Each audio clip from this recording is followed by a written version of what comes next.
अस्सलाम वालेकुम व्यूवर्स, क्या हाल है आपके। जहाँ रहे खुश रहे आबाद रहे। आज मैं अपने किचन में बना रही हूँ सीख कबाब बीफ के कीमे के। क्या क्या चीज़ें चाहिए। ये 1 किलो मेरे पास कीमा है बीफ का।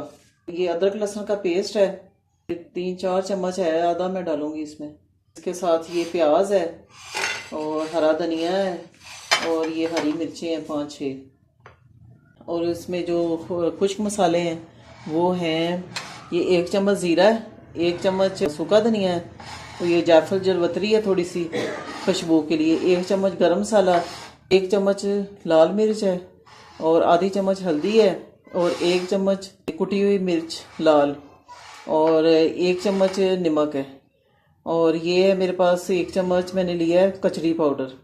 इसके बाद ये 2 ब्रेड स्लाइस लिए हैं मैंने। मैं इन सारे मसालों को पीसूंगी। सबसे पहले मैं प्याज इसका चॉप करके इसका मैंने पानी निकालना है, फिर मैं आपको दिखाती हूँ। ये देखें, ये मैंने प्याज चॉप करके इसका मैंने पानी निकाल दिया। अब मैं इसमें कीमे में डालूंगी।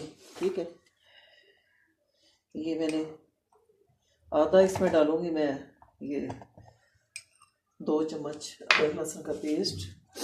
बाकी ये सारे ड्राई मसाले इसमें जाएंगे। अब ये देखें, मैं सारी चीज़ें मिक्स कर ली इसमें एक बात व्यूअर्स मैंने आपसे करनी थी। मैंने इसमें ना थोड़ा फैट्स भी डलवाया है। फैट्स डलवाने का ये होता है कि जो कबाब है वो बड़े जूसी जूसी बनते हैं। अब मैं चॉपर में डाल के और ये सारी चीज़ें हरी मिर्चें और ये भी मिक्स कर लें।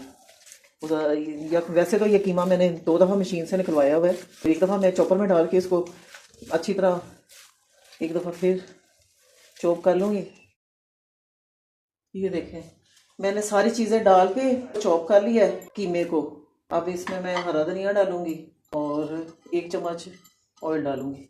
वैसे तो इसमें चर्बी है, मैंने आपको बताया, तो 1 चम्मच मैं डालूँगी। ज़रा थोड़ा ये बिल्कुल ड्राई है तो थोड़ा सा वो कबाब बनाने में फिर थोड़ी आसानी हो जाती है। ये मिक्स करके सारा कुछ 1 घंटे के लिए रख दूँगी।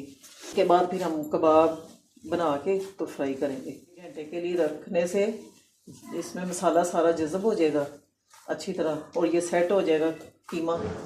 तो फिर 1 घंटे के बाद मैं फिर आपके सामने कबाब बनाऊँगी। जितनी देर इसको मसाला लगा रहेगा ये उतने ही अच्छे कबाब बनेंगे। 1 घंटे के बाद फिर मैं आपसे मिलती हूँ। हाँ जी व्यूअर्स, ये देखें, मैंने 1 घंटा रखा था मैरिनेट करके उसका कीमे को।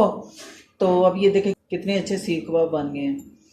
तो अब मैं थोड़ा सा ऑयल डालूंगी और इसको हम फ्राई कर लेंगे। थोड़ा सा गर्म होगा, बल्कि ज़्यादा गर्म नहीं हमें चाहिए, थोड़ा सा, क्योंकि ये कच्चे हैं ना अभी, तो इसको हम गरम घी में डालेंगे तो ये फिर अच्छे ज़रा तक फ्राई हो जाएंगे। तो बकाया जो मैंने अभी ये 4 ही मैं फ्राई कर रही हूँ, बकाया फिर मैं बाद में दूसरे फ्राई करूँगी। हल्की आंच पे फ्राई करूँगी ना इनको, तो ये अच्छे फ्राई होंगे। हल्का हल्का कलर आ रहा है, बिल्कुल लो फ्लेम पे हम फ्राई करेंगे कि अच्छी तरह फ्राई हो जाए। इसमें मैंने कचरी पाउडर डाला हुआ था ना, वो अब उससे ये होगा कि इसका ना ये कीमा अच्छी तरह गल जाएगा।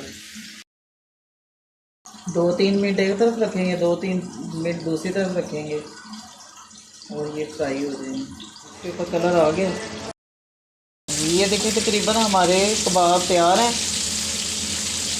तो मैं थोड़ी देर के लिए ना इसको थोड़ी स्टीम देने लगी हूँ। स्टीम दूँगी ना थोड़े ढक्कन ऊपर रख के, तो जो एक्स्ट्रा पानी होगा ना वो भी निकल जाएगा। ये मैं इसके ऊपर ढक्कन रख के ना 2-3 मिनट के लिए स्टीम दूँगी, तो फिर इसको डिश आउट करते हैं। ये देखें, मैंने थोड़ा स्टीम दिया ना इसको, तो और अच्छे हो गए हैं। इतनी अच्छी खुशबू आ रही है मेरे किचन में। तो कबाब सबकी पसंदीदा चीज़ है। ये चाहे आप बारबेक्यू करें, कोयलों पे बनाएं या इसमें ऑयल में फ्राई करें, ये फिर भी मज़े के लगते हैं। मसाला अच्छा लगा होना चाहिए, तो बहुत ही अच्छे बनते हैं। आप ज़रूर ट्राई कीजिएगा। अब मैं इसमें निकाल लूँगी टिशू पे, तो एक्स्ट्रा तेल निकल जाए तो फिर मैं डिश आउट करती हूँ। अब ये देखें, ये मैंने मक्खन पिघला के, तो ये मैं इसके ऊपर ना ब्रश कर रही हूँ मक्खन का, इससे भी बड़ा अच्छा फ्लेवर आ जाएगा। हमारे मज़ेदार सीख कबाब तैयार हो गए हैं। अगर आपको मेरी ये रेसिपी पसंद आई तो आपने सब्सक्राइब करना है और लाइक और शेयर करना है। इसके साथ मैं आपसे इजाज़त चाहती हूँ। अल्लाह हाफिज़।